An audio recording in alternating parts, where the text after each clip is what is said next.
조갑제TV 시청자 여러분 안녕하십니까. 대한민국이 오늘 이렇게 우뚝 선 데는 몇 가지 결정적 사건이 전화위복으로 되었기 덕분인데 바로 6.25 남침입니다. 6.25 남침에 죽기 살기로 응전하는 과정에서 국군이 70만으로 7배나 병력이 늘고 한미동맹이 생기고 국군이 미국 유학 등을 통해서 한국에서 가장 선진된 조직으로 크고 드디어 1961년 5.16 군사혁명을 통해서 국정을 장악하고 그 사람들이 경제 개발에 나서고 그리고 전쟁을 통해서 단련된 국민들이 애국심과 조직 기울로 뭉치고 해서 이런 나라를 만들었습니다. 뿐만 아니라 6.25는 20세기 역사에 끼친 파장이 1차 세계대전, 2차 세계대전과 더불어 세계 3대 전쟁으로 일컬어집니다.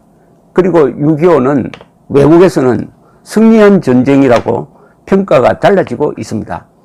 6.25 때 한국인이 유엔의 도움을 받아서 버틴 덕분에 그 40년 뒤에 공산권이 무너졌다. 공산권이 무너짐으로써 냉전에서 서방세계가 승리한 출발점은 1950년 6월 25일 기습받은 한국인이 이승만 대통령과 똘똘 뭉쳐가지고 공산주의의 팽창에 저항한 덕분이다. 그게 출발점이었다고 이렇게 아주 높게 평가하고 있습니다.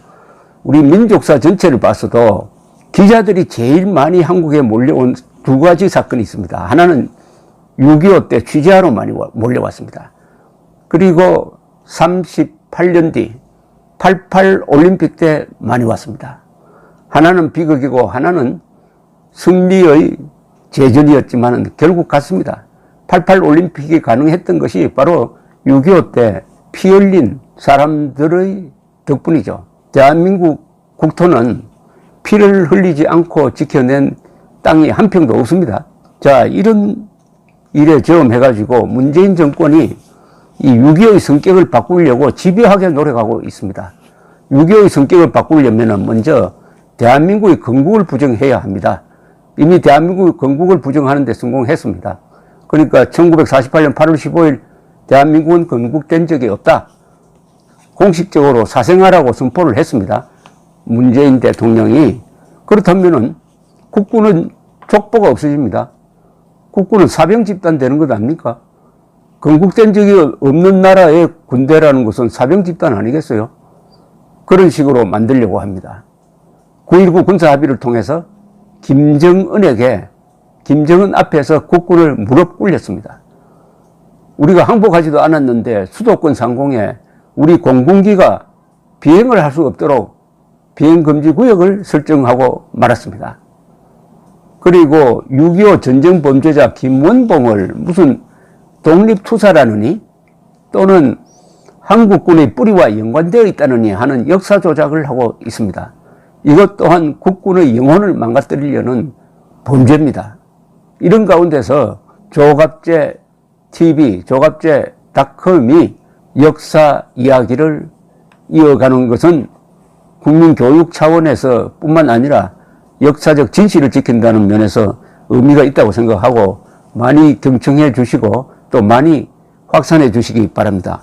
오늘 첫째 번은 문재인의 6.25에 대한 내전이라는 주장을 검증을 하겠습니다. 나는 전쟁 중에 피난지에서 태어났습니다. 내전이면서 국제전이기도 했던 그 전쟁은 수많은 사람들의 삶을 파괴했습니다. 2017년 문재인 대통령이 유엔 총회에 가서 한 연설입니다. 내전이면서도 국제전이라고 그랬어요. 6.25가 내전이면서도 국제전입니다. 요 짤막한 한마디에 문재인 대통령의 6.25에 대한 그릇된 시각이 담겨 있습니다. 남침이라고 해야 되겠죠. 유엔 총회에 갔으면은 6.25 남침을 당했을 때 유엔이 우리를 도와줌으로써 대한민국은 살았고 따라서 저 또한 이 자리에 설 수 있게 되었습니다. 이렇게 이야기했어야 되는 거 아닙니까? 그런데 내전이면서 국제전이다 이런 뜻은 내전이다. 즉 남북이 싸우는데 괜히 유엔군이 병력을 보내가지고 이걸 국제전으로 확대시켰다. 이건 완전히 북한 노동당 정권과 공산권의 역사관입니다. 북한을 빼고는 그런 역사관이 이제는 없어졌어요. 그런데도 이런 이야기를 했으니까 문재인 대통령의 이 역사 조작의 의도가 뭐냐? 국군을 사병 집단으로 내려앉히고 대한민국을 사생아로 폄하하고 그리하여 자신은 대한민국 대통령이 아니라 남쪽 대통령이라고 김정은 앞에서 고백하는 이런 게 다 1년 연결되어 있다는 점을 먼저 말씀드리고 내전설에 대해서 집중적으로 제가 설명을 드려야 되겠습니다. 왜냐하면 이게 바로 6.25의 성격을 규정하는 문제입니다. 이미 결론이 났는데 문재인 정권 세력에는 아직 결론이 안 난 거예요. 그 사람들은 김일성에게 유리한 결론이 나올 때까지 아마 역사를 왜곡 조작하려고 할 겁니다. 이것은 독재를 넘어선 전체주의적 발상입니다. 그런데 북한은 처음부터 북침설을 주장해 왔습니다. 국군이 북침하였으므로 우리가 반격을 하고 있다. 이렇게 발표를 했습니다. 그날. 이게 바로 내전이죠, 내전. 남쪽이 먼저 쳐들어가고 북쪽이 쳐내려왔으니까 남과 북이 서로 싸우는 거다. 이건 내전이다. 내전인데 왜 유엔군이 왔느냐 이겁니다. 거기에 문재인 씨가 편성을 한 거죠. 그런데 북침설을 한참 주장하던 학자들이 어떤 한 사람의 고백에 의해서 아주 우습게 된 적이 있습니다. 바로 그건 놀랍게도 소련 공산당 서기장으로 소련을 한 10년 동안 통치했던 후르시초프입니다. 후르시초프 회고록입니다. 1964년에 소련 공산당 내의 쿠데타로 물러나서 은퇴 생활을 하면서 후르시초프는 회고록을 준비를 했습니다. 원고를 미국으로 밀반출했어요. 그래서 1970년에 후르시초프 회고하다라는 제목으로 미국에서 출판이 되었습니다. 여기서 생생한 이야기가 나옵니다. 스탈린 옆에서 지켜본 김일성의 행태죠. 김일성이 스탈린을 찾아와 남침을 허락해달라고 간청하다가 1949년입니다. 퇴짜를 맞고 간 사실. 그리고 1년 뒤 1950년 봄에 다시 찾아와서 허락을 받는 과정. 그리고 스탈린이 미국의 개입을 걱정하여 모택동의 조언을 구하였고 모택동이 내부 문제이므로 즉 내전이므로 미국이 개입하지 않을 것이라고 했다는 비화가 생생하게 소개되어 있습니다. 후르시초프 정말 고마운 사람입니다. 후르시초프는 다른 점에서도 고맙지만 스탈린 격하를 주도해가지고 그나마 공산주의 세계에서 피의 숙청을 어느 정도 줄인 사람이죠.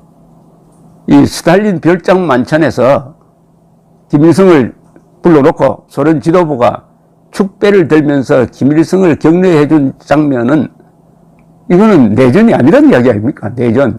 문재인 씨가 말하는 내전이면은 왜 스탈린이 이렇게 김일성을 격려합니까? 바로 스탈린이 김일성을 내세워서 남침하도록 한 그야말로 국제전이죠. 국제전은 누가 시작을 했느냐?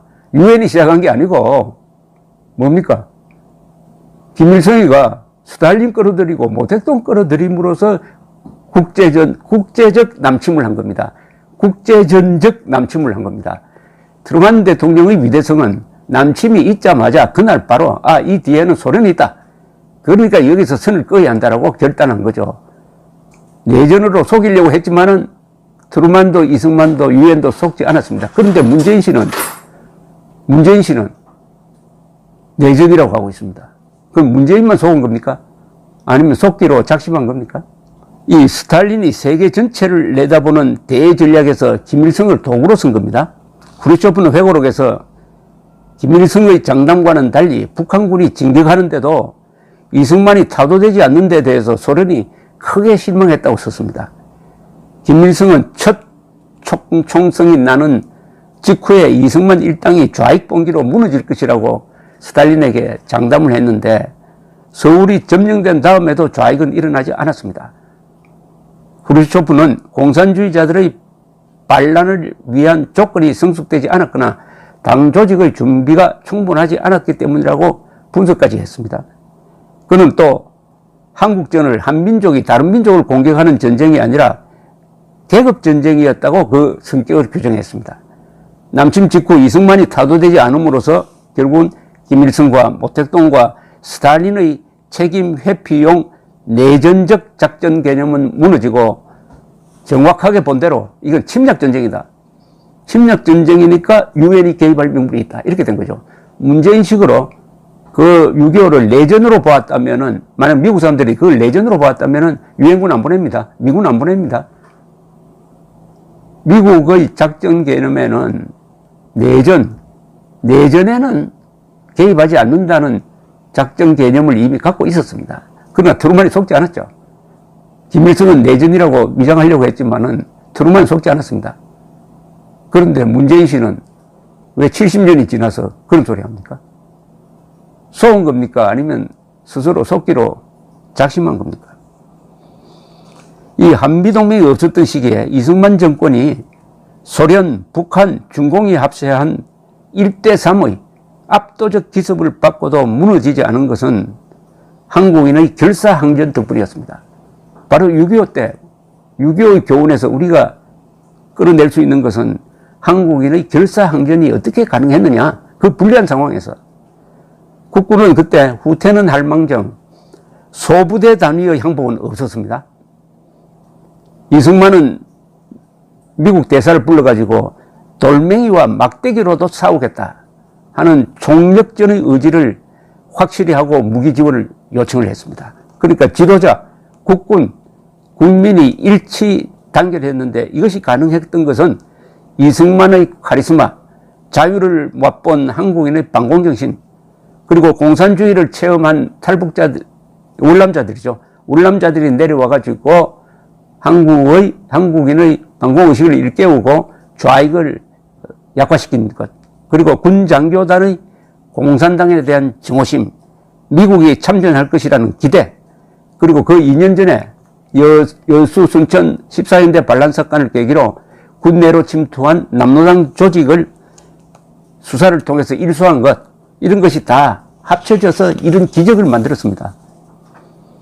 그러니까 미군이 오산에서 북한군과 최초로 교전하는 게 6.25 남침 열흘 뒤입니다. 그 7월 5일까지 10일간 한국인은 소련, 중국, 북한 등 유라시아 대륙의 공산 제국과 홀로 맞서 싸웠습니다.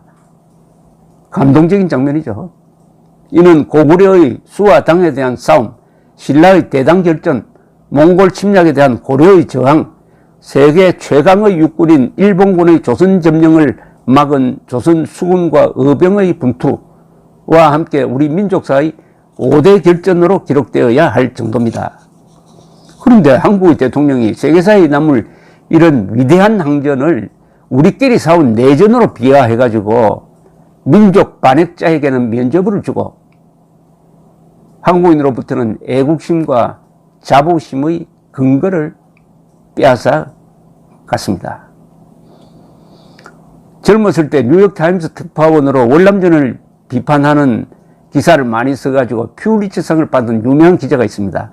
데이비드 헬브스탐 기자인데 이분이 10여 년 전 교통사고로 죽기 전에 가장 추운 겨울이란 The Coldest Winter란 책을 썼습니다. 이게 사후에 출판이 되었습니다. 이분은 월남전은 비판적으로 봤지만 한국전에 대해서는 자유세계가 공산 침략에 맞선 점에서 마셜 플랜으로 서유럽을 구한 것 이상의 대성공이라고 극찬을 했습니다. 특히 한국전으로 성장한 한국군 장교단이 정권을 잡은 뒤 경제발전까지 성공시킨 점을 높게 평가했습니다. 그는 자유세계가 알지도 못하는 나라의 만나본 적도 없는 사람들을 지키기 위하여 전쟁을 선택한 것은 내전으로 보지 않았기 때문이라고 이야기를 했습니다. 미국 사람들이 내전으로 봤다면은 미군을 안 보낸다니까요. 내전으로. 침략전쟁으로 보고. 김일성, 스탈린, 모택동 세 악당의 침략전쟁으로 보았기 때문에 미군을 보내서 5만 4천 명이 죽고 10여만 명이 다치는 그런 희생을 감수했다 이겁니다. 이걸 내전이라고 한다면은 미국 사람들 얼굴에 침 뱉깁니다. 문재인식 문법에 의하면 우리끼리 싸우는데 왜 미군이 왔느냐?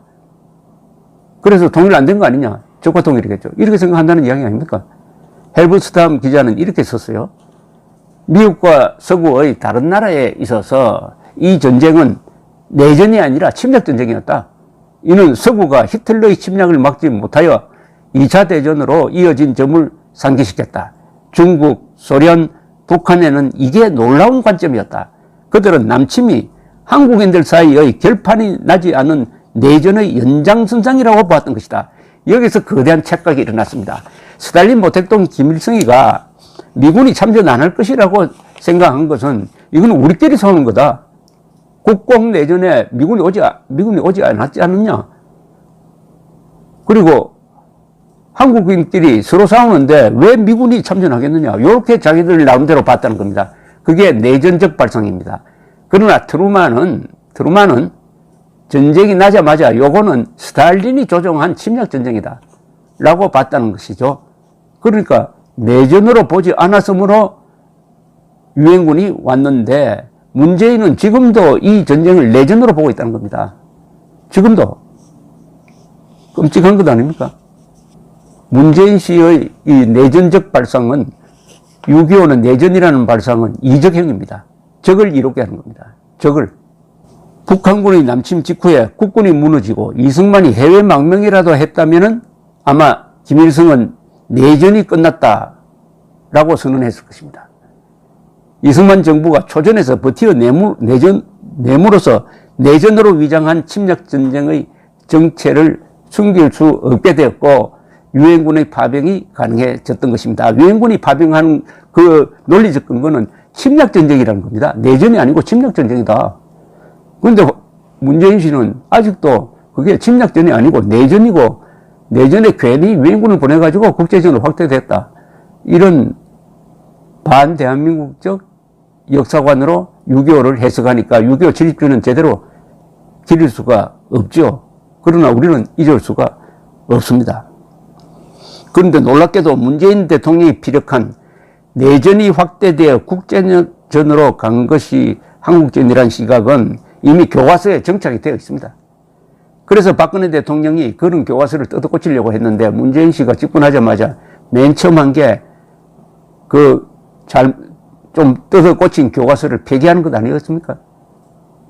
이 계급 사관으로 써진 이들 교과서는 6.25 직전에 38도선에서 잦은 충돌이 일어났고 그게 전쟁으로 확대되었다. 이런 논리를 씁니다.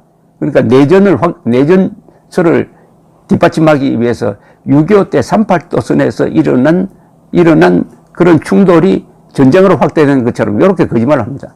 그것하고 아무 관계 없습니다. 전면 남침은 스탈린, 모택동, 김일성이가 합작한 것이고 그냥 휴전선에 있었던 국소적인 소규모 전투는 그것과는 아무 관계가 없다니까요. 그 아무 관계 없는 걸 딱 연결시켜가지고 내전으로 몰고 가려는 게 이 교과서입니다. 한 교과서는 북한군의 불법 개입까지도 중공군입니다. 중공군의 불법 개입을 중공군 참전이라고 쓰고 금성출판사 교과서는 인민군은 1950년 6월 25일 남침을 감행했다고 썼습니다. 감행이라는 게 뭡니까? 용감하게 했다는 거 아닙니까? 6.25 남침을 감행했다고요? 북한군이 아니면 이런 용어를 어떻게, 근데 이게 교과서에 실려 있었다 이겁니다. 심지어 한미동맹을 만든 이승만의 방공포로 석방에 대해서는 일방적으로 석방하여 휴전회담 자체가 결렬 위기를 맞기도 했다고 이승만을 욕하고 있습니다. 이렇게 해서 만들어낸 한미동맹 덕분에 우리가 이렇게 떳떳하게 살고 있는 걸 다 까먹고 이승만이 왜 그렇게 미국을 괴롭혔느냐라고 욕하고 있습니다. 이런 교과서로 배우고 있습니다, 여러분. 이 문재인 대통령이 2017년 여름 유엔 총회에서 한 연설은 그 대목이 이렇습니다. 나는 전쟁 중에 피난지에서 태어났습니다. 내전이면서 국제전이기도 했던 그 전쟁은 수많은 사람들의 삶을 파괴했습니다. 300만 명이 넘는 사람들이 목숨을 잃었고 목숨을 건진 사람들도 온전한 삶을 빼앗겼습니다. 내 아버지도 그 중에 한 사람이었습니다. 잠시 피난한다고만 생각했던 내 아버지는 끝내 고향에 돌아가지 못한 채 세상을 떠났습니다. 나 자신이 전쟁이 유린한 인권의 피해자인 이산가족입니다. 그 전쟁은 아직 완전히 끝나지 않았습니다. 그리고 한국 6.25를 세계적 냉전 구조의 산물이었다고 말하기도 했습니다. 아니 6.25는 김일성 남침의 산물이지 어떻게 세계적 냉전 구조의 산물입니까? 세계적 냉전 구조라는 게 전쟁을 결정합니까? 세계적 냉전 구조만 있으면은 전쟁이 곳곳에서 일어나겠네요. 그래야 했습니까? 월남전, 한국전 정도죠. 세계적 냉전 구조를 범인으로 만들어 놓고 김일성을 싹 빼주고 있습니다. 그리고 왜 남쪽으로 왔느냐? 자유를 찾아 남쪽으로 와서 이렇게 대한민국의 대통령이었다. 부모님 덕분에 이렇게 설명할 줄 알았더니 잠시 피난한다고만 생각했던, 그렇다면은 자유 찾는 거하고는 별 관계 없이 북한의 원자폭탄이 떨어진다고 하니까 일단 피하자 해서 남쪽으로 왔다는 뜻으로 해석이 됩니다.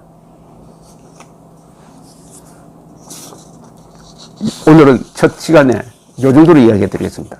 그러니까 6.25를 내전으로 보는 사람은 김일성의 남침을 듣기 위한 것이었다. 6.25를 내전으로 위장해가지고 남침을 했지만은 트루만이나 서구의 지도자들은 거기에 속지 않았다. 이승만은 물론이고 속지 않았다. 그래서 침략전으로 규정하고, 즉 남침으로 규정하고 유엔의 기치하에서 파병이 되어가지고 그것을 막았다. 그런데 문재인 씨의 역사관은 6.25는 내전인데 괜히 유엔군이 들어와가지고 국제전으로 확대되었다 해가지고 김일성의 남침을 덮어주고 유엔의 우리를 구한 잊지 못할 이 고마운 행동을 비판하고 있는 그런 논리 구조를 갖고 있다. 왜 그렇게 하느냐? 왜 이런 역사 조작을 하느냐? 그 수수께끼는 일단 화두로 던지 놓겠습니다. 감사합니다.